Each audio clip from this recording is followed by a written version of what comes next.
What's up, everybody? Welcome back to another edition of Sit Down Saturday, and today we're going to be talking about this Legends thing that's been brewing. A lot of people have asked that I take a look at it and have a little bit of a discussion about it, and I'm not too sure there's a whole lot on the kind of bone there, but we are going to go through it because there's been so many requests, and I do have a couple things I want to say about it and a couple of opinions to give, so why not give them? This is the second time I'm recording this today because the data got corrupted on the first one, so I'm a little aggravated. You'll have to forgive me. There's a famous saying that says, those who don't know their history are doomed to repeat it, and I think that might ring true for our Legends friends, but hopefully they can get a grip on it, and I'm looking forward to kind of digging into it a little bit, get into the history of it, talk about these Devastators, obviously, and get some advice for the future. But in order to do any of that, we got to start with some house cleaning. So, last week's Sit Down Saturday, I'm going to be honest with you, I don't think I've ever done one that has been so misunderstood. I look through the comments, and usually there's like 4 or 5 of them are like, yeah, they don't get it, he doesn't get it, she doesn't get it, whatever, but like this one I'm like, oh wow,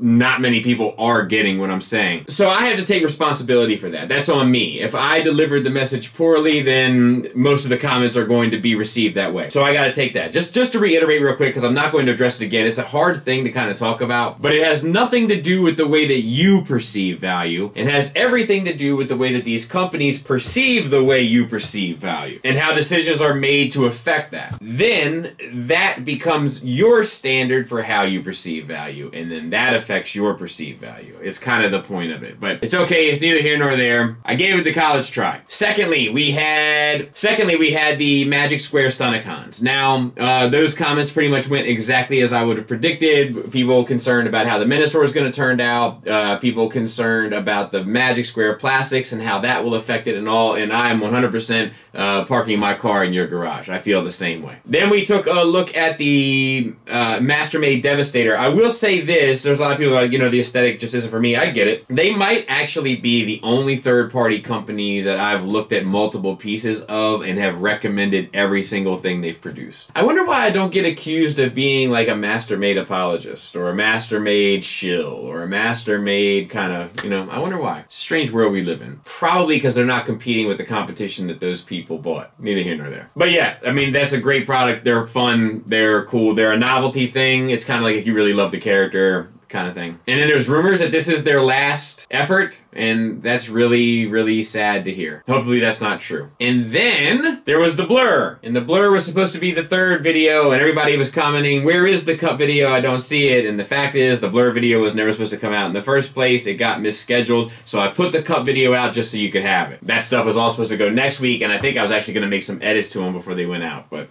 such is life. God laughs at the best made plans, they say. And then I think with that, we can go ahead and get started. So let's go back in time a bit. There used to be a time where the Legends field was plentiful, right? We had Hot Soldiers, we had Mech Fans toys, we had DX9, we had Unique Toys, we had Iron Factory, Magic Square came on the scene. It just seemed like Legends figures were coming from all directions. You were just getting hit all over the head. You just had Legends figures up to your ears. But then they slowly started falling by the wayside. DX9 kind of turned into New Age. Unique Toys just sort of stopped, probably because of the DX9 Unique Toys relationship and then their business in regard to Legends. Hot Soldiers ended up getting wrapped up in some controversy that I'm not even sure I totally remember. There was that whole period with Papa Toys and all that nonsense, and then we had, basically, at the end of the day, we were left with Magic Square and New Age for G1, and then Iron Factory. And we have to kind of include Mech Fans Toys as well, because they do original molds, and they are still kind of relevant in the game, for sure. Not necessarily on that level, but definitely still in it. And there was other people producing Legends. I mean, I think Toy World just did a Wheeljack not too long ago. I mean, there's other people that were doing it, but we're just kind of saying they're speaking in generalities, if you will. And they seemed to do all right at first. And I think that's because a lot of the people that jumped on the bandwagon early on realized that they were doing 2 different scales. I tried to show it here. I tried to talk about it here. People didn't believe me. Then I showed it and proved it here. People still chose not to believe me. It's a funny world we live in. But they are kind of in different scales. However, where it gets tricky is when there's characters that are slightly bigger. And a lot of the bigger characters are more popular. As you get down to the smaller characters, it becomes more painfully obvious of the different scales. So what ends up happening is, if you look at like my verses on Sit Down Saturday, for instance, you'll notice that not many Legends verses exist until last year, in which case they become plentiful. We get Megatrons competing. We get Soundwaves competing. The Seekers were competing. I'm halfway surprised that we didn't get 2 new Optimists to compete. Just because they seem to be following a formula. But in place of Optimus, we did get Stunticon announcements. And then along with Stunticon announcements, we recently got Devastator announcements. And the problem with this is that with the bigger figures, which most of these are, if not all, the scaling becomes less obvious. And now they're competing for the exact same space, and guess what? They're usually kind of competing for it at the exact same time. So people have already sort of started drawing battle lines with their Menasors. Which Stunticon set are they going to choose? Which looks better in bot mode? Which looks better in combined mode? Sort of the same stuff that we go through all the time. So we might as well do it with the Devastator. So if we look at the Devastator from Magic Square, I think that it looks far more proportioned. I think it looks better. I think it has more of a presence. I love the fact that they included the little Mixmaster toes, which New Age included as well, but I just wanted to point it out. It definitely seems like it's going to be utilizing parts forming pieces. I love the plastic breakup. I will also say that Magic Square often uses that very muted color plastic and is very plain without paint and so on and so forth, and as a result it ends up kind of looking like the cartoon in all the wrong ways for the right reasons, or all the wrong reasons for the right ways. What I'm trying to say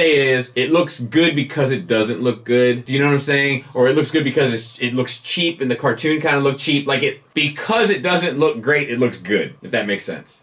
I actually really like their approach with that. Now the question once again is Magic Square's materials, holding up under weight, etc., etc. I'm right there with you. We also get pictures of their Scrapper and their Mixmaster, which both look good. Both look really well proportioned. Both look fairly intricate. We got an ab crunching Mixmaster. Like, there's a lot going on with these things. The Legends game is not the same as it was 2 years ago. It's gotten more sophisticated because the competition got more cutthroat. So that's the bonus to take out of this. Because don't get me wrong, competition is great when the consumership can afford the competition. It's when people start really zeroing it down to one or two things or don't want to buy a whole bunch of stuff, and then you start losing companies, and I don't think that's great for third party as a whole. Enter the New Age Devastator. Now this one, I don't think looks as good proportionately. I still like the color breakup and the way they handled it. I'm still pretty sure there's going to be parts forming, and I still think it looks decent if you're like a New Age purist. I don't think that you'll be unhappy, but I don't think it looks as good next to the Magic Square. New Age has various strengths as well. New Age has great materials, and they usually do bang-up paint jobs, which is going to do a lot for the presentation of this thing, especially standing next to the Devastator from Magic Square. However, sometimes for stuff like articulation or engineering, New Age will sacrifice aesthetics in order to pull it off. I think the most obvious case of that was with their Megatron, which still, while being a great figure, looks ridiculous in the hips, and you gotta buy the separate hips for it and turn it into something else and whatever. But the point is that this could be another instance where something aesthetically has been sacrificed in order to pull off some sort of engineering feat. Now, enter the bot modes. We only get a look at one, but he's hyper articulated. So we're already seeing far more articulation apparently with the New Age than we are with the Magic Square. So if you want my opinion at a preliminary stage in all of this, if you want two sets, get the New Age for bots, get Magic Square for combined. The Magic Square are going to be bigger, so they'll even scale a bit better with your New Age probably, or at least appropriately and more intimidating. The New Age is going to kind of probably present better in terms of paint and such, so you can still have them in bot mode. If you're only going to get one set and you're keeping it in combined mode, I recommend Magic Square. If you're going to get one set and flip it between combined mode to bot mode to construction vehicle mode, I recommend New Age because the materials are going to hold up better. And once again, that's a very preliminary prediction looking at both of them from a million miles away and also saying I don't have a dog in the fight. And that brings us to the current state of things today. Only there were another set of circumstances regarding third-party toys and oversaturation of a specific aesthetic at a similar price point to a similar collector base that it turned out disastrous that we could use as a blueprint to how we approach Legends class figures. Well, wait, that's what us MP collectors are going through. Here is my words of warning. If you do not stop trying to take the rug out from each other, you will suffer the same fate as our masterpiece stuff. Now, don't get me wrong, I understand it. If you've dumped a ton of money into R&D on a specific project, and your main competitor comes out with a project that's the same character, of course you're going to feel rushed and you're going to feel pressured to get yours out to market as well so that your fan base knows that you got something coming. So I understand it. However, I think it's going to be an issue if you're selling chocolate chip cookies and I'm selling peanut butter cookies, and there's 10 people out there and 5 of them like chocolate chip and 5 like peanut butter. You're going to sell 5, I'm going to sell 5. Now, if both of us start making oatmeal raisin, and of those 10 people, only 6 like oatmeal raisin, now you get 3 and I get 3. I shouldn't be the one to have to explain this to them, but it seems as though I am. These companies are doing tremendous things with these Legends class figures. Leaps and bounds. Breaking the mold, so to speak. But they'll both crash and burn if they can't learn to coexist, is my general opinion on the matter. Now, enter Iron Factory. Consistent, painted, good materials, well sculpted, tons of accessories, price points do go up, but you kind of get what you pay for. Zero competition. And they have their own lane, and nobody's getting in their way. They're just cleaning up the whole way through. And they've built such a reputation that they can do almost anything they want, even step away from their IDW stuff and start to do the samurai stuff and everything else. And people are just kind of in because they've learned to respect and count on the company. And that company's focused on one group of people, the consumers. Meanwhile, Magic Square and New Age are locked in some sort of toy combat. I think we could look to X-Transbots as an example of they had a Springer, right? They had an Inferno, right? They had a Galvatron, right? And when all of those characters were saturated in the Masterpiece field, what did they do? They waited. And guess what? Years later, people are still excited about those products because if you let enough time go by, people will want a new version of it. People are excited about X-Transbot, Springer, and Galvatron in spite of the Cup fiasco. So the point is, if you just let something run its course, focus on your other projects, wait the time, and put yours out, you probably can get both bags. These companies need to stop worrying about each other and start worrying about us. Thanks for listening. Thanks for watching. Until next time, take care.